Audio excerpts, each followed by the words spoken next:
Hello guys, Assalamu alaikum and welcome to my YouTube channel Shumis Time BD। তো আজকে একটু বৃষ্টি বৃষ্টি ছিল, তো ভাবলাম যে বৃষ্টির দিনে খিচুড়ি আর সাথে যদি একটু ভাজাভুজি হয় তাহলে খুব একটা মন্দ হয় না।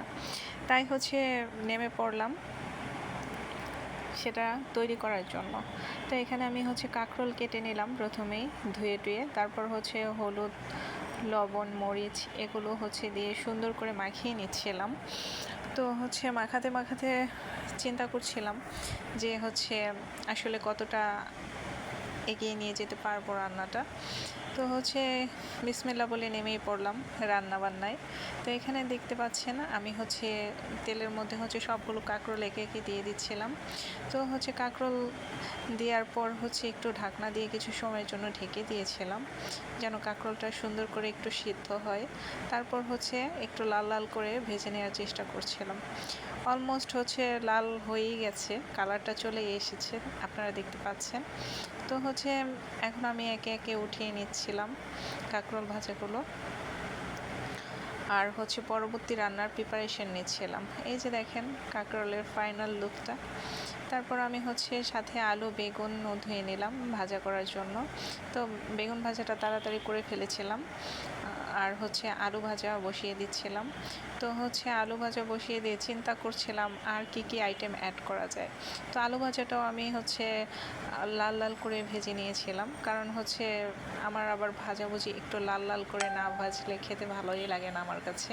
সেই জন্য আমি একটু কালারটা নিয়ে আসার চেষ্টা করি, ব্রাউন কালার। তারপর সব কিছু উঠিয়ে ফেলে। তো দেখতেই পাচ্ছেন এখানে আমার বেগুন ভাজা, আলু ভাজা আর কাঁকরোল ভাজা আমি একসাথে উঠিয়ে রেখেছিলাম। তো আপনাদের সাথে শেয়ার করতে ভুলেই গিয়েছিলাম যে আমি খিচুড়ি বসিয়েছিলাম, আর খিচুড়ির কথাটা আমি নিজেও ভুলে গিয়েছিলাম। তারপর হুট করে মনে পড়লো যে আরে আমি তো খিচুড়ি বসিয়েছিলাম। তো খিচুড়ি বলকনি আসার পর আমি তাতে হলুদ অ্যাড করে দিয়েছিলাম, কারণ অনেকেই বলেন যে আগে থেকে হলুদটা অ্যাড করলে চাল ডাল এগুলো সিদ্ধ হতে সময় লাগে। তাই আমিও সেই টেকনিকটাই ফলো করলাম। এখানে আপনারা দেখতে পাচ্ছেন আমার খিচুড়িটাও অলমোস্ট হয়ে গিয়েছে। এখন আমি একটু ভালো করে নেড়ে চেড়ে দিচ্ছিলাম, যেহেতু খিচুড়িটা আমি একটু নরম নরম রাখবো, তাহলে বৃষ্টির দিনে নরম খিচুড়ি দিয়ে ভাজাভুজি খেতে একটু বেশি টেস্টি হয়। তার জন্য আমি খিচুড়িটা একটু নরম করার চেষ্টা করছিলাম। তার জন্য আমি বেশি বেশি নেড়ে দিচ্ছিলাম যেন একটু নরম আঠালো আঠালো হয়। তারপর ফ্রিজ খুলে আমি দেখলাম একটা হাঁস রাখা। এই হাঁসটা আমার শাশুড়ি মা গ্রাম থেকে আসার সময় আমাদের জন্য নিয়ে এসেছিলেন। ওটা আমি কেটে কুটে ধুয়ে রেডি করে নিচ্ছিলাম। তো ভালো করে রেডি করার পর এটা আমি প্রেশার কুকারে দিয়ে দিচ্ছিলাম। তো আপনাদের ভাইয়াকে মাঝখানে বলছিলাম যে এটা সেটা কাটাকুটি করতে করতে আমার হাতটা একটুখানি কেটে গিয়েছিল। তো হাঁসের মাংসটা আমি মাখাতে পারছিলাম না, তাই আপনাদের ভাইয়াকে বলছিলাম যে আমাকে একটুখানি হেল্প করে দিতে। তো সে আবার হেল্প করার জন্য রাজি হয়ে গেল। তো এখানে একের পর এক উনি মশলা দিয়ে নিচ্ছিলেন, আমি দাঁড়িয়ে দাঁড়িয়ে মশলা মেজারমেন্ট করে দিচ্ছিলাম।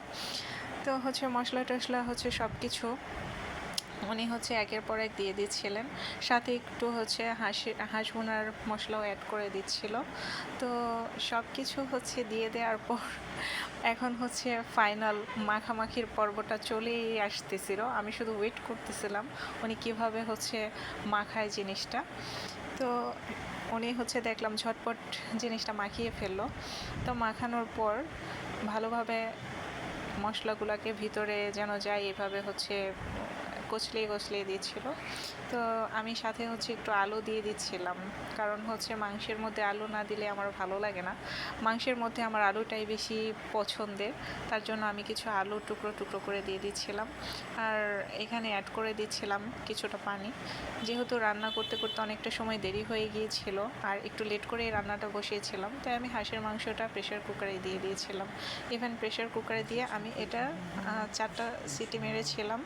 তারপর প্রেশার কুকার থেকে নামিয়ে কড়াইতে ঢেলে নিচ্ছিলাম একটুখানি কষিয়ে নেওয়ার জন্য, আবার একটু ভালোভাবে যেন জালটা হয়, তাহলে খেতে অনেকটা ভালো লাগবে। সো একটু নেড়ে চেড়ে দিচ্ছিলাম যেন নিচে লেগে না যায় সেজন্য। তো দেখতেই পাচ্ছেন আমার হাঁসের মাংসের ফাইনাল লুকটা কেমন লাগলো জানাবেন।